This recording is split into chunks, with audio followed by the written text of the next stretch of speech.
8 people convicted in last year's attack outside the Prairieland ICE detention center now know how long they'll spend behind bars. Federal prosecutors called the incident a planned ambush targeting law enforcement, while supporters of the defendants argue the case has been mischaracterized. Richard Solomon reports from Fort Worth. So we now know how much time several people who are charged in that Prairieland ICE detention center attack from last year will serve behind bars.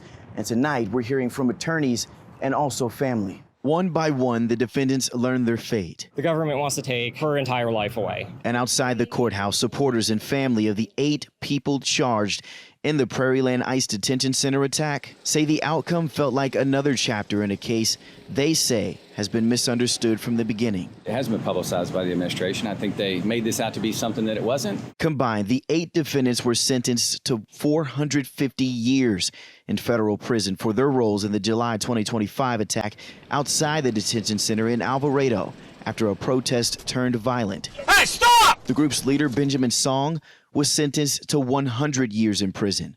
He was found guilty of attempted murder for shooting and injuring an officer. His mother shared these written words from him. This is mass punishment. This is collective punishment. This is guilt by association. This is injustice.